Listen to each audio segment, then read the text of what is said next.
My arrogant investors laughed and said my AI was worthless, until I got a $500 million offer from Amazon that shattered their empire. The sleek conference room at Summit Ventures felt like a tomb. 6 investors in expensive suits sat around the polished table, their faces a mixture of boredom and barely concealed disdain. I had just finished my presentation about Neuratech, my AI-powered predictive analytics platform that could revolutionize supply chain management. "Let me get this straight, Michael Thorne," Summit's managing partner said with a smirk.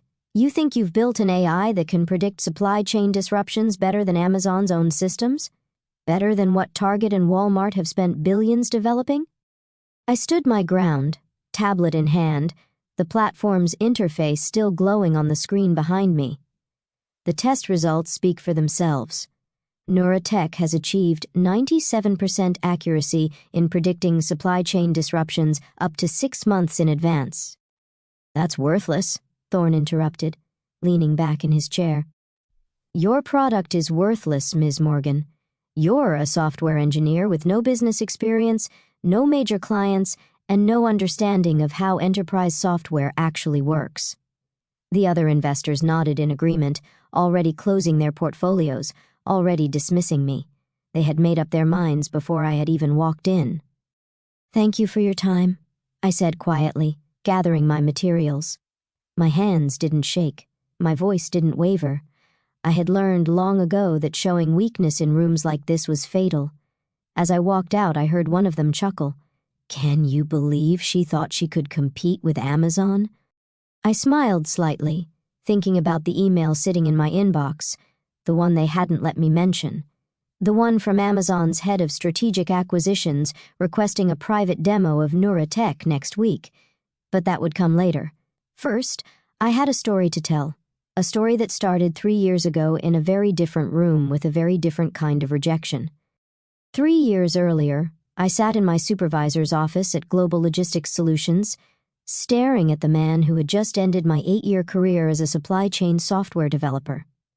Dave Miller shifted uncomfortably in his chair, trying to look sympathetic but mostly looking relieved. "I'm sorry, Olivia, but we're going to have to let you go. The automated prediction system you proposed is just too experimental, too risky. We need to stick with proven solutions." I nodded slowly, thinking about the hundreds of hours I had spent analyzing supply chain failures, the patterns I had discovered, the solution I had built in my free time. I had shown them how their current system missed crucial warning signs, how it failed to connect seemingly unrelated data points that could predict disruptions months in advance.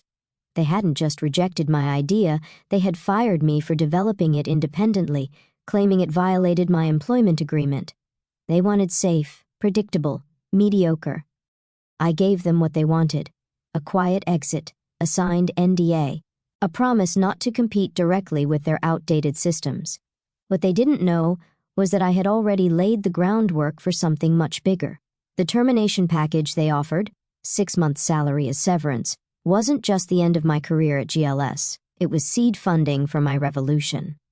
I spent the first month building out the core of Neuratech in my home office, working 18-hour days fueled by coffee and determination. My savings dwindled, my friends worried, my family suggested more realistic career options.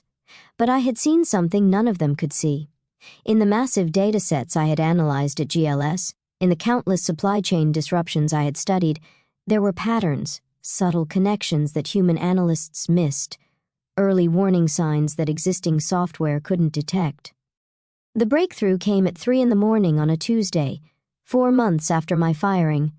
I had been working on a new type of neural network, one that could process supply chain data differently. Instead of looking for direct cause and effect relationships, it identified complex patterns across seemingly unrelated factors: weather patterns in Southeast Asia, social media sentiment about manufacturing companies, currency fluctuations in emerging markets, minor shipping delays that, when viewed in isolation, seemed insignificant. But when you connected them properly, when you let the AI see the bigger picture, they became crystal-clear warning signs of major disruptions. I called it the Nexus Protocol, an AI system that could see the invisible threads connecting global supply chains, predicting problems before they emerged. The first test run was on historical data from a major electronics manufacturer's 2019 supply chain crisis. Neuratech spotted the warning signs 6 months before the disruption hit, signs that every other system, every human analyst had missed. I ran more tests: pharmaceutical supply chains, automotive parts, retail inventory. Each time Neuratech found the patterns, each time it predicted the disruptions with uncanny accuracy.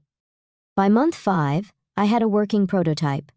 By month 6, I had preliminary patents filed. What I didn't have was money.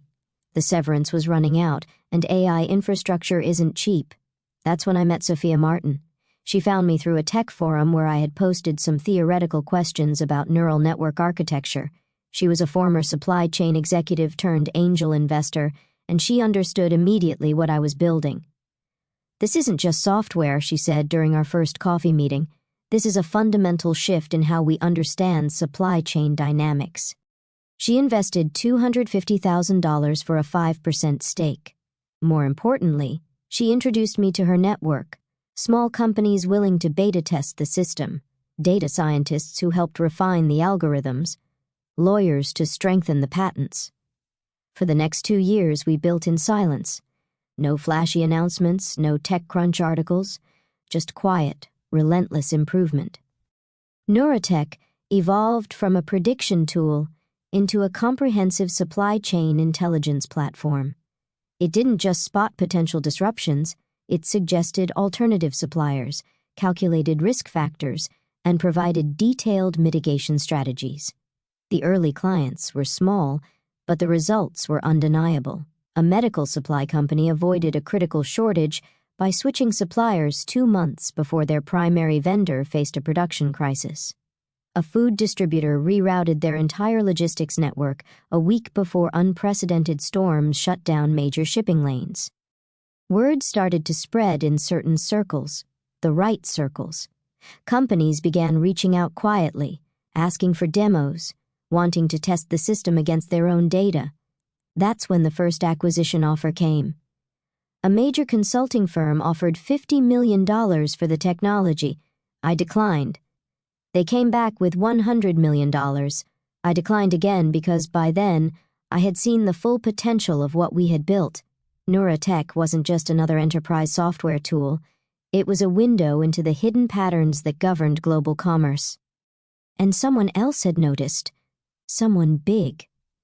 The email arrived on a Thursday evening, just 2 days before my ill-fated meeting at Summit Ventures. "Dear Ms. Morgan, I lead strategic acquisitions at Amazon. We've been following Neuratech's development with great interest.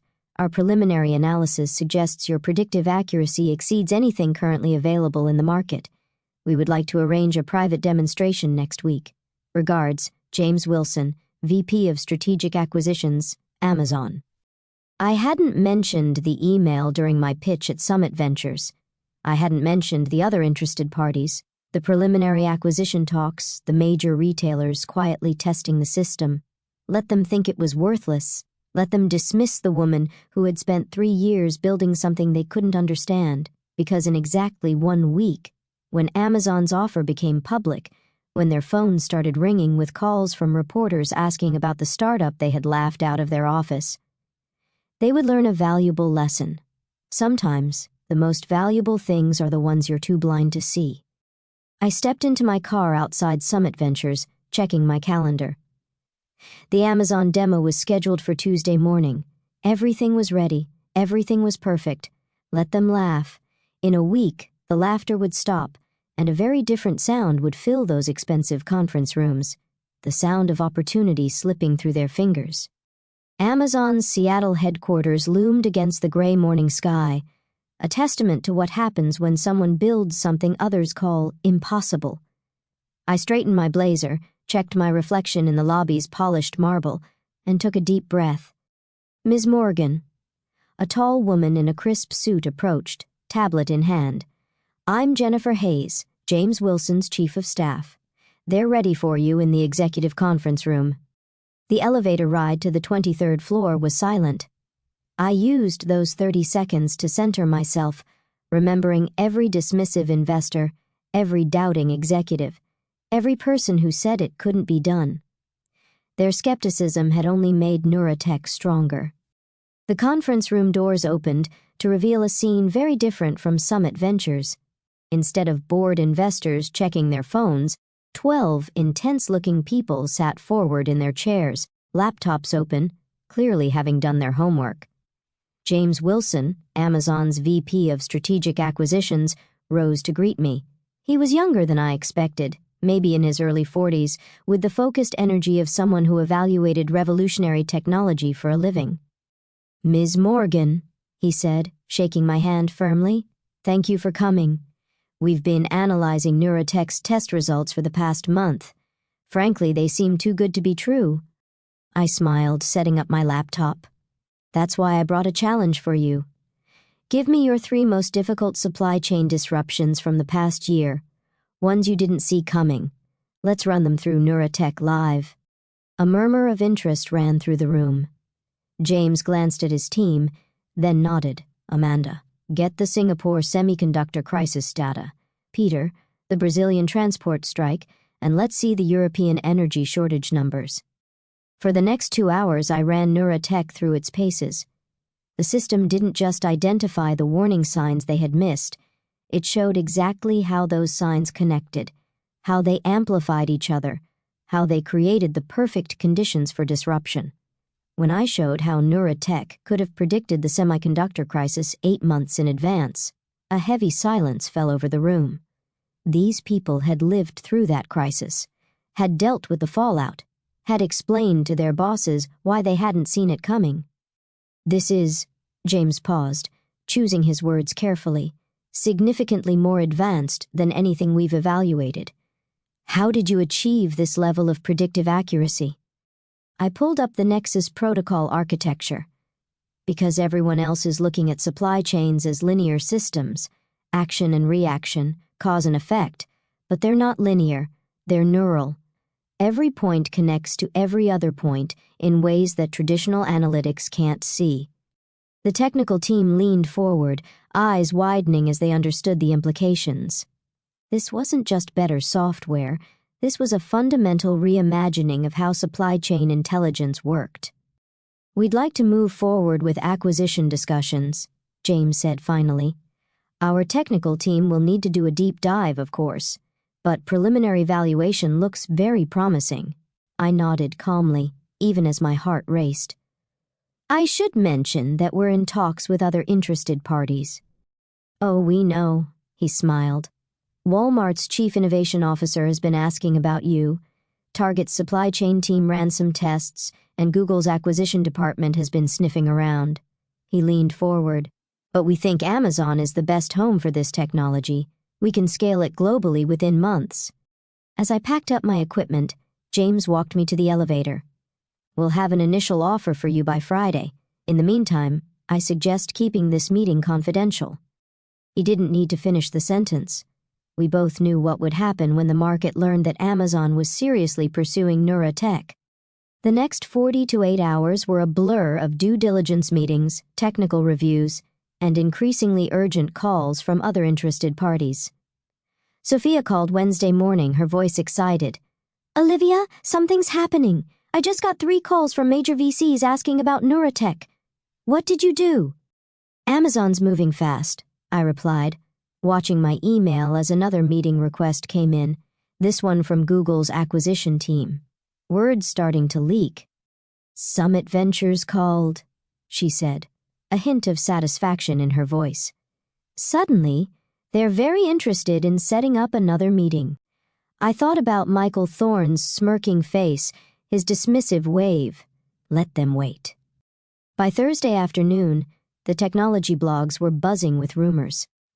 TechCrunch published a speculative piece about Amazon's interest in a revolutionary AI supply chain startup. Reuters ran a story about unusual activity in the supply chain software sector. My phone wouldn't stop ringing. Investors who had ignored my emails for months now wanted urgent meetings. Former skeptics suddenly saw the genius in Neurotech's approach. Even my old boss from GLS tried to reach out, probably remembering too late who owned the patents. But I was focused on one email, the one that arrived at 4:47 in the afternoon on Thursday. Dear Ms. Morgan, following our technical review and market analysis, we would like to present Amazon's formal offer for Neuratech's acquisition. The initial terms are outlined in the attached document, but the headline number is $500 million, with potential earnouts bringing the total to $650 million. We're prepared to announce next week, pending your agreement. Best regards, James Wilson. I sat in my home office, staring at the number on my screen. $500 million, more with earnouts, for the technology they said would never work, for the company they called worthless. My phone buzzed. A text from Sophia. Summit Ventures is getting desperate. Thorne just offered to come to your house for a meeting. Should I tell him you're busy counting your soon-to-be millions? I smiled, remembering his words. Your product is worthless. How quickly things change when you're proven right. The next morning, I walked into my lawyer's office to review Amazon's offer. The terms were aggressive but fair. They wanted to move fast before Google or Walmart could counter. As we went through the documents, my lawyer's phone kept lighting up with notifications. The story was spreading. Major news outlets were connecting the dots. The business world was about to learn that the biggest tech giant in history was betting big on the startup that everyone else had dismissed. We should expect significant media attention once this goes public, she said, sliding another document across the desk, especially given the size of the offer. I nodded, signing where indicated. Let them talk. The numbers speak for themselves. Later that day, as I drove home, I passed the Global Logistics Solutions building where I had been fired 3 years ago. Their stock had dropped 23% since the first rumors about Neuratech began circulating. Funny how karma works. My phone rang through the car speakers. James Wilson. Olivia, he said, sounding excited. The board just approved the final terms. We're announcing Monday morning before the market opens. Are you ready for what's coming? I smiled, thinking about all the people who were about to learn a very expensive lesson about underestimating the wrong person. I've been ready for 3 years, James. Let's show them what worthless looks like. The weekend passed in a blur of final preparations, legal documents, press statements, and technical transition plans. But through it all, I kept thinking about the next week, when all those investors who had laughed would open their phones to see the headlines. Because sometimes, success isn't just about proving your worth. Sometimes, it's about watching others realize exactly how wrong they were. And on Monday morning, when Amazon's press release hit the wires, when the business world exploded with news of the $500 million acquisition, when Summit Ventures' phone started ringing off the hook with angry calls from their investors wondering how they had missed this opportunity, I would be sitting quietly in my office, reading every headline, savoring every word. Let them call it luck. Let them say they almost invested. Let them scramble to explain why they dismissed a $500 million company as worthless. I had stopped caring about their opinions 3 years ago. Now, I only cared about their regret. Sunday night, as the final hours ticked down to the announcement, I received one last email from Michael Thorne. Ms. Morgan, I feel I may have been hasty in my assessment of Neuratech. Perhaps we could meet tomorrow to discuss potential investment opportunities. Best regards, Michael Thorne, Managing Partner, Summit Ventures. I clicked delete without responding. Tomorrow, he would get his answer in the form of headlines he would never forget. Sometimes, silence speaks louder than words. And sometimes, the best response to worthless is to show them exactly what they missed. The stage was set, the papers were signed, and in just a few hours, the world would learn what real value looks like. Monday morning dawned clear and bright. I sat in my home office at 5:30 in the morning, watching financial news channels on mute, waiting for the announcement that would change everything. My phone was already buzzing with texts from Sophia. CNBC has a breaking news graphic ready. Bloomberg's running teasers about a major tech acquisition. Wall Street Journal just went live with it. I unmuted the TV just in time to hear the CNBC anchor's voice catch with excitement. Breaking news in the tech sector. Amazon has announced the acquisition of artificial intelligence startup Neurotech for $500 million, with additional earnouts potentially bringing the total to $650 million. The company's AI-powered supply chain prediction technology has been called revolutionary by industry experts. My email inbox exploded. My phone started ringing nonstop, but I was focused on one particular notification, a LinkedIn message from Michael Thorne at Summit Ventures, timestamped 1 minute after the announcement. "Olivia, please call me immediately. We need to discuss this situation." I smiled, remembering his words from just last week. "Your product is worthless." Now, he wanted to discuss the situation. Funny how $500 million can change someone's perspective. The morning unfolded like a perfectly choreographed symphony of validation. Every major news outlet picked up the story. Tech blogs went crazy analyzing Neurotech's potential impact on Amazon's operations. Supply chain industry publications scrambled to explain how they had missed this revolutionary technology. At 9:30 in the morning, the stock market opened. Amazon's stock jumped 3% on the news. Traditional supply chain software companies saw their shares plummet. Global Logistics Solutions, my former employer, dropped 28% in the first hour of trading. By 10 in the morning, my lawyer had counted 17 interview requests from major media outlets. The Wall Street Journal wanted to do a profile. Forbes was asking about their 30 under 40 list. TechCrunch had already published 3 different analyses of the acquisition, but the real drama was happening in the venture capital world. Sophia kept me updated through a steady stream of texts. 2 partners at Summit just called me in tears. 3 other VC firms that rejected us are facing angry calls from their investors. Someone just leaked that Google was preparing a $600 million counteroffer. They were too late. At 11 in the morning, I finally took a call from James Wilson at Amazon. "Olivia," he said, sounding excited but not surprised. "The response is even bigger than we expected. Our technical team is already calling this the most important acquisition since KA Systems." I leaned back in my chair, watching CNBC replay clips of their interview with an AI expert explaining why Neurotech's technology was game-changing. "How's the market taking it?" I asked, though I already knew. "We're up almost 4% now. But the real story is what's happening to our competitors. They're all scrambling to explain why they don't have anything like Neurotech, because they had all dismissed it, just like Summit Ventures had, just like GLS had when they fired me." At noon, I received an unexpected email from Dave Miller, my former supervisor at GLS. "Olivia, I owe you an apology. When we let you go, we made a terrible mistake. I see that now. The board is asking questions about how we could have missed this opportunity. I'm not sure I'll survive the fallout. Congratulations on your success, Dave." I didn't respond. Some bridges don't need to be rebuilt. The afternoon brought more validation. Technical blogs started dissecting Neurotech's patents, marveling at the sophistication of the Nexus protocol. Supply chain experts published analyses showing how the technology could have prevented major disruptions over the past year. But the most satisfying moment came at 2:47 in the afternoon, when my assistant forwarded me an internal memo that had leaked from Summit Ventures.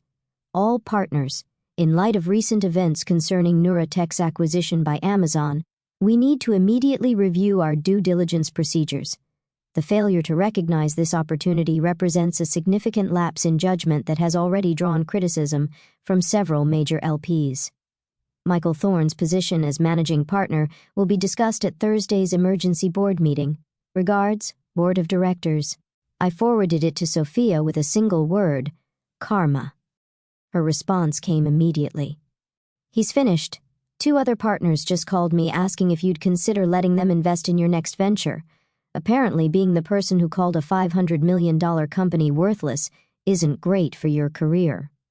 By the end of the day, the story had evolved from a simple acquisition announcement into something bigger, a case study in how the traditional venture capital world often misses revolutionary technology because of bias and arrogance.